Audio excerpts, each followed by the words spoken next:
अस्सलाम वालेकुम नाज़रीन, मैं आपका अपना शेख शहज़ादा और आप देख रहे हैं शेख शहज़ादा यूट्यूब चैनल। आज हम जिस वीडियो पर रिएक्शन करने लगे हैं, वीडियो बहुत कमाल की है, आपके देखने वाली है।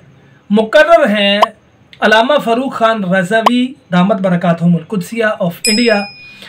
मुझे ये बहुत ज़्यादा पसंद हैं और सोशल मीडिया पर इनकी फरमाइशें भी बहुत आ रही हैं कि दोबारा इनकी वीडियो पर रिएक्शन किया जाए।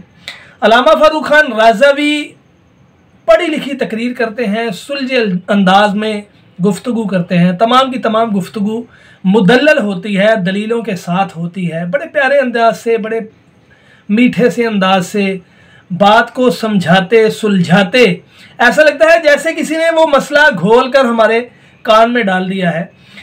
अभी जो ये वीडियो जिस पर हम रिएक्शन करने लगे हैं, वीडियो है अल्लामा फ़ारूक ख़ान रज़वी, जिन्होंने रद्द किया है आज के दौर के बहुत बड़े फितने, ओरल सेक्स की पैदावार इंजीनियर मोहम्मद अली मिर्ज़ा, जो कि उसका काम तो था टूटियाँ कसना, नलके ठीक करना, उसके अलावा नलकों की बोकियाँ डालना। और गलती से पता नहीं किसने उसको बताया और वो कैमरे के आगे आके बस वो कुत्ते की तरह भौंकना शुरू कर देता है। औलिया किराम से शुरू हुआ, सहाबा किराम पर भौंका, तबा ताबईन पर भौंका, नबी मुकर्रम सल्लल्लाहु ताला अलैहि वसल्लम पर भौंका कुत्ते की तरह। उसके अलावा फिर हज़रत ईसा और हज़रत मरियम अलैहिस्सलाम की ज़ात पर कुत्ते की तरह भौंका। पहले कहता था बाबे शाई को नहीं, फिर कहता है तबा ताबईन शाई को नहीं, फिर कहता है सहाबी शाई को नहीं, और अब कुत्ती का बच्चा कहता है कि नबी ते शाई को नहीं। लख लानत तेरे ते लख लानत तेरे मनन वाले थे। मैं तो हैरान हूं कि पता नहीं तेरे पीछे किसका हाथ है जो अभी तक तुझे किसी ने लगाम नहीं डाली। अल्लाह करे हम अपनी आंखों से देखें। तो आइए मिलकर देखते हैं अल्लामा फ़ारूक ख़ान रज़वी दामत बरकातहुमुल कुद्सिया ऑफ इंडिया, और देखते हैं कि इंजीनियर मोहम्मद अली मिर्ज़ा की बातों का कैसे रद्द करते हैं और हमें कैसे समझाते हैं। तो आइए मिलकर देखते हैं। अगर वीडियो अच्छी लगे तो इसको लाइक करें, अपने दोस्तों के साथ शेयर करें, मेरे चैनल को सब्सक्राइब करें और साथ बेल आइकन को प्रेस कर दें ताकि मैं कोई भी वीडियो अपलोड करूं तो उसका नोटिफिकेशन आप तक पहुंच जाए। आइए मिलकर देखते हैं। तो तालिबीन की किताब है, बरेलवी देवबंदी अहले हदीस छाप रहे हैं और खुसूसन बरेलवी मकतबा फिक्र में कादरी सिलसिले में इनको एक अहमियत दी जाती है और बरेलवियों की मस्जिद में 11वीं शरीफ भी पका के खाई जाती है। किसी एक 11वीं के ऊपर वो देख के साथ उनकी किताब खोल के नमाज का तरीका भी बता दिया जाए ना, कि ये जिसकी हम नाम के ऊपर 11वीं पका पका के खा रहे हैं इतने सालों से, वो नमाज उस तरीके पे नहीं पढ़ते थे जिस तरीके पे यहाँ पे 11वीं खाने वाले पढ़ रहे हैं। क्योंकि जो 11वीं खाने वाले हैं इनको ज्यादा बेहतर पता है नमाज का तरीका शेख अब्दुल कादिर जिलानी से, क्योंकि जब हम आपको वो तरीका बताएंगे वो तो आप नहीं करने के लिए तैयार होंगे। तो इसका मतलब है कि शेख अब्दुल कादिर जिलानी को नमाज का तरीका नहीं आता था, आपको वो तरीका ज्यादा बेहतर आता। तो ये भी को कहने के लिए तैयार नहीं है। उसके उन्होंने टोटके बनाया, ओ जी हमली थे। पूरी इस किताब में कहा उन्होंने लिखा है मैं हमली हूं। आपके क्लेम कर लेने से हमली हो जाएंगे वो। कहीं उन्होंने तकलीद के ऊपर चैप्टर बांधा है कि तकलीद जरूरी है, वरना तो आपके बुजुर्ग बाबे किताब लिखते हैं तो पहले तकलीद लिखते हैं। पूरी गुनियत तो तालिबीन के अंदर को मुझे तकलीद का चैप्टर दिखाए। उन तो लिखा है अहले सुन्नत, असल में अहले हदीस हैं जो अहले सुन्नत है, ठीक है। ओ इसीलिए अहले हदीस कहते हैं वो तो हमारे बुजुर्ग थे। ये कहते हैं नहीं ओ अहले हदीस और ने तुसी अहले हदीस और हो और असी हो रहा। ना मैं वाबी ना मैं बाबी, मैं हूं मुस्लिम इल्मी किताबी। HD कैमरे में जरा दिखाएं जी इनको। कादरी रिजवी कुतुब खाना, शेख अब्दुल कादिर जिलानी की भी निस्बत है और अहमद बरेलवी साहब की भी निस्बत है इस कुतुब खाने को। कादरी रिजवी, कादरी कहते हैं अब्दुल कादिर जिलानी की वजह से, और रिजवी इमाम बरेलवी साहब की वजह से। उनका नाम रिजा था ना, तो रज़वी उसकी वजह से कादरी रिजवी कुतुब खाना से ये छपी है गुनियत तालिबीन। पेज नंबर 40 पे शुरू में ही जहां ज़कात का चैप्टर शुरू हो रहा है उससे जस्ट पहले नमाज का चैप्टर खत्म हो रहा है, उसमें नमाज का तरीका उन्होंने लिखा हुआ है रफ़ुल यदैन के साथ। नमाज शुरू करते वक्त भी दोनों हाथों को उठाना, रुकू में जाते वक्त भी और रुकू से उठते वक्त भी। उन्होंने लिखा है कि दोनों हाथों को आपने कंधों तक उठाना है, हथेलियां कंधों के मुकाबले, उंगलियां और अंगूठे कान की लो के बराबर आ जाए। तो ये इसके ऊपर तरीका लिखा है। तो मेरी ख्वाहिश है कि बरेलवी हजरात गुनियत तो तालिबीन जो है ये दिखाएं पब्लिक को और बताएं कि जी शेख अब्दुल कादिर जिलानी पूरी ज़िंदगी उनको नहीं पता चला नमाज का तरीका, वो बेचारे बुखारी मुस्लिम से ही नमाज का तरीका लिखते रह गए और हमारे बुजुर्गों का तरीका उनको पता ही नहीं चला। तो फिर आपको पब्लिक बताएगी कि आपको नहीं पता चला। उन तो नमाज का तरीका जो है वो सही बुखारी सही मुस्लिम में जो नबी सल्लल्लाहु अलैहि वसल्लम की मुबारक नमाज का तरीका है, इस पर भी गैर मुक़ल्लिदीन बड़े जोर देते हैं। और इस ताल्लुक से एक हदीस पेश की जाती है, कहते हैं कि एक सहाबी है, अभी देखिए नाम ज़हन में नहीं आ रहा मुझे उनका, कहते हैं कि वो आखिरी ईमान लाने वालों में से है और उनसे रिवायत आई है बुखारी वगैरह में कि वो कहते हैं कि मैंने रसूलुल्लाह को इस हालत में इस तरह नमाज पढ़ते हुए देखा कि हुजूर रुकू में जाते थे तो रफ़ादैन करते थे, रुकू से उठते थे तो रफ़ादैन करते थे। उसके बरखिलाफ हमारे पास जो हदीस है अहले सुन्नत के पास जो उससे ज्यादा कवी और मजबूत है कि हजरत अब्दुल्लाह इब्न मसूद रदी अल्लाह ताला अन्हु जो फकीह साहब हैं, वो फरमाते हैं कि रसूलुल्लाह सल्लल्लाहु अलैहि वसल्लम को मैंने सिवाय तकबीर तहरीमा के अलावा किसी और मौके पर हाथ उठाते हुए नहीं देखा। सुभान अल्लाह। यही मौक़िफ़ जो है हजरत अली का है, हजरत उमर का है, अब्दुल्लाह इब्न उमर का है। हजरत अब्दुल्लाह इब्न उमर रदी अल्लाह ताला अन्हु मस्जिद में दाखिल हुए, देखा कि कुछ लोग रफ़ादैन कर रहे हैं। आप फरमाते क्या ये वक्त नहीं आया कि तुम इसे छोड़ दो, कि रसूलुल्लाह ने ये अमल पहले किया बाद में इसको छोड़ दिया। तो जो अमल नबी छोड़ दे तो पहले वाला अमल मनसूख हो जाता है, मनसूख अमल पर अमल करना जायज नहीं होता। बेशक हजरत इब्राहिम नखी रहमतुल्लाह अलैह जो जलील क़द्र ताबई है और इमाम आज़म अबू हनीफा के उस्ताद है, क्या बात। उनके बाद हजरत इमाम शाइबी रहमतुल्लाह अलैह आए, उन्होंने कहा कि रफ़ादैन नमाज में करना मेरे नजदीक ज्यादा दुरुस्त है। उन्होंने कहा इसकी दलील क्या है, तो उन्होंने वो वाली हदीस सुनाई, वो जो साहबी का मुझे नाम याद नहीं आ रहा है, आखिरी ईमान लाने वाले हैं, उन्होंने 2 या 3 वक्त की नमाज हुजूर को पढ़ते हुए देखी। तो कहा कि उनसे रिवायत है कि वो कहते हैं कि मैंने रसूलुल्लाह को रफ़ादैन करते हुए देखा। हज़रत इब्राहिम नखी रहमतुल्लाह अलैह जोश में आए और जोश में आके फरमाया कि जिसने 2 वक्त 3 वक्त की नमाज में देखा तुम उसका कौल लेते हो, और वो अब्दुल्लाह इब्न मसूद जिसने कई साल तक रसूल के पीछे नमाज पढ़ी उसका कौल ठुकराते हो।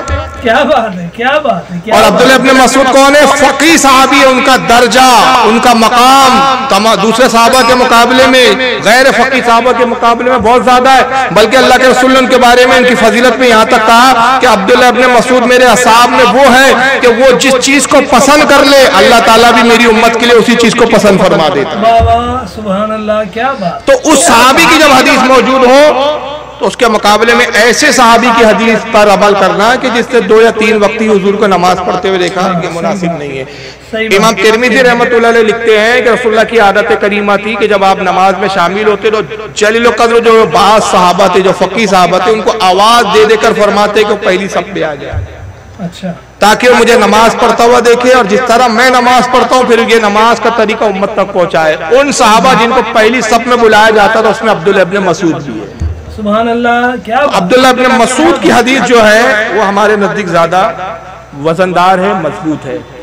और इसके बरक्स, रफ़ादैन करने के बरक्स एक हदीस जिसके ताल्लुक से हम मनसूख का जो है हुक्म करते हैं वो सही मुस्लिम की एक हदीस है, और वो हदीस पाक है कि अल्लाह के नबी सल्लल्लाहु अलैहि वसल्लम आए, सहाबा इकराम नमाज पढ़ रहे थे और रफ़ादैन कर रहे थे नमाज में। हुजूर ने उनको नमाज पढ़ते हुए देखा। जब नमाज खत्म हुई तो हुजूर ने फरमाया कि नमाज में अपने हाथों को उस तरह न हिलाओ जैसे सर्कस घोड़े अपनी दुमों को हिलाते। क्या बात है, सर्कस घोड़े होते हैं अपनी दुम हिलाते रहते बार-बार, तो उससे तशबीह दी आपने, कहा कि दुम ना हिलाओ। ये हदीस के बारे में हमारे अइम्मा फरमाते हैं कि ये रफ़ादैन के मनसूख की हदीस है। सही है। अब वहाबिया की एक चालाकी देखिए, अब वो यहाँ गुमराह करने के लिए कहते हैं कि भाई अगर ये हदीस से रफ़ादैन मनसूख हो गया तो ये बताइए कि ईद में फिर आप रफ़ादैन क्यों करते हैं? हाँ, ठीक है। तो उसका जवाब यह है कि ईद की रफ़ादैन मनसूख नहीं हुई, ये आम दिनों की नमाज की रफ़ादैन मनसूख हुई। और अगर ये हदीस आपके नजदीक मनसूख के लिए नहीं है, काबिल अमल, तो सही बुखारी में सजदे में जाते वक्त भी रफ़ादैन की हदीस है, उठाते वक्त भी सजदा है। वो हदीस आपने क्यों अमल नहीं किया?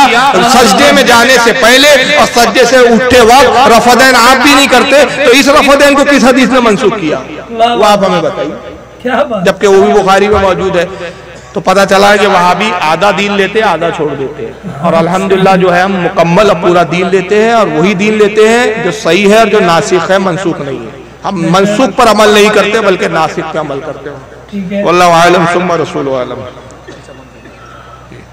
नमाज में हाथ कहाँ, सीने पर बांधे या नीचे? नाफ के ऊपर बांधना हमारे इमाम के नजदीक सुन्नत से साबित है। हज़रत अली फरमाते हैं, सुनन अबू दाऊद की हदीस है ये, कि 3 चीजें अंबिया की सुन्नत से है। एक रोजा इफ्तार में जल्दी करना, सहरी में ताखीर करना, और दूसरा नमाज के वक्त नाफ के ऊपर हाथ बांधना। ये मौला अली की हदीस है और ये हदीस सनद के एतबार से बिल्कुल दुरुस्त है। तो वहाबियों ने बीच में क्या किया कि सुनन अबू दाऊद में हदीस है तो कुछ एडिशन में गायब कर दिए थे बीच में। जब उलमा अहले सुन्नत ने उन पे चिल्लाया और कहा कि शर्म आनी चाहिए, ये सही हदीस जब इसका जवाब नहीं बना तो हदीसी नुस्खों से गायब करना शुरू कर दिया। तो अब मौजूदा जो नुस्खे आ रहे हैं उसमें दोबारा डाल दी गई है, बीच के नुस्खों में गायब थी। तो हजरत अली से रिवायत है कि नाफ के ऊपर हाथ बांधना चाहिए। और इमाम शाफी का जो कौल पेश किया जाता है तो इमाम शाफी रहमतुल्लाह अलैह ने भी सीने के नीचे बांधने का कहा है या नहीं। इस पर एक बड़ा लतीफा याद आ रहा है। हजरत आला हज़रत फाजिल बरेलवी के खलीफा गुजरे हैं ज़ियाउद्दीन महाजिर मदनी रहमतुल्लाह अलैह। मदीना मुनव्वरा में इंतकाल हुआ, मदीने में रहे, जन्नतुल बकी शरीफ में मजा आया।